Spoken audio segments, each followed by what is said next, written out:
Good morning, everyone. Welcome to Rising. Saagar, what have we got today? We have an amazing show for everybody today. We have Congressman Jody Hice is going to stop by. He's going to talk a little bit about impeachment. Donald Trump Jr. and I sat down at the Trump Hotel. That's going to be an interesting one, particularly. Also, Deval Patrick is in the race. We're going to have our thoughts about that. Yes. There's a fascinating new Latino poll that we're going to be digging into out of the state of California. I know you guys love whenever we get really into the nitty gritty, and I think you're going to like what we have to say. And then friend of the show, Cenk Uygur, is running for possibly running for Congress. He has not confirmed this. He says no comment on his Twitter, but he did file in Katy Hills District. We are going to talk a lot about that a little bit later on. But I don't know if this town is ready for Cenk. I love it though.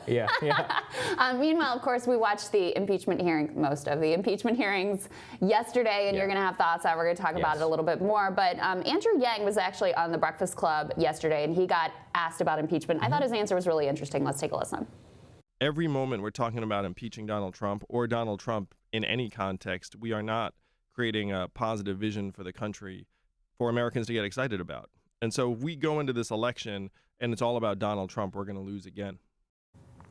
Harsh, could not but be true. More right. And I'll be talking about this a little bit later, but it's about on the this is an elitism. This is fundamentally a story of elites for elites. This is Trump messed with Ukrainian aid, which is something that only people in Washington care about. This is something that he messed with. He messed with a policy which is like the shining gold of like the military-industrial complex and of the Washington think tank class. That is why he's being impeached. It's not for any of the reasons why, I'm going to be talking about this, but in the polling, so a lot of people who do want him impeached or removed from office, you think it's because of military aid? No. You think that's why people are upset? It's not why I'm most upset. On the Pew priority list. I don't think what he did, I always have to, I don't think what he did here was okay, right? Let's just say that. But, when you say that nobody cares, you're not just talking about like Republicans. You're not even just talking about independents. When you go out on the trail with these candidates, no one is asking them about impeachment. When you ask people out in the country what their top issues are, even Democratic primary voters, even the most liberal Democratic primary voters, impeachment is like 20th on the list. And I think there's another piece here that people are missing. Like Democrats here in this town and in the media are like, why don't people care? Why don't people care? Maybe if we just put these people on TV and they hear it, say it out of their mouth, maybe then they'll care, right? Even the documents weren't enough and the testimony wasn't enough, and now they've been on camera and it's still not enough. What they don't understand is that they have no moral authority.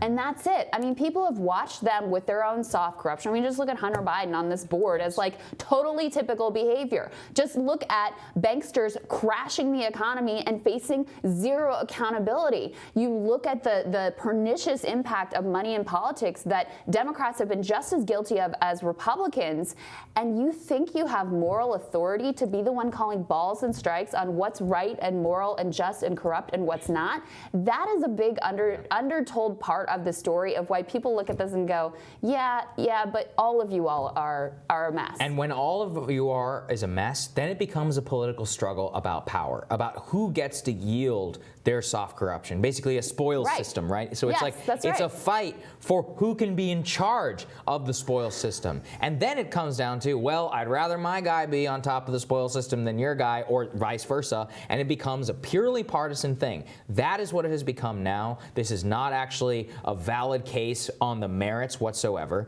And it's just very telling that you go out on the campaign trail, nobody's talking about impeachment. 11 candidates at that big Iowa event 2 weekends ago. What happens? Only one candidate talks about impeachment. These aren't stupid people. They listen to their actual voters. You go to town halls, DC reporters are like, it's crazy. Nobody out here cares about impeachment.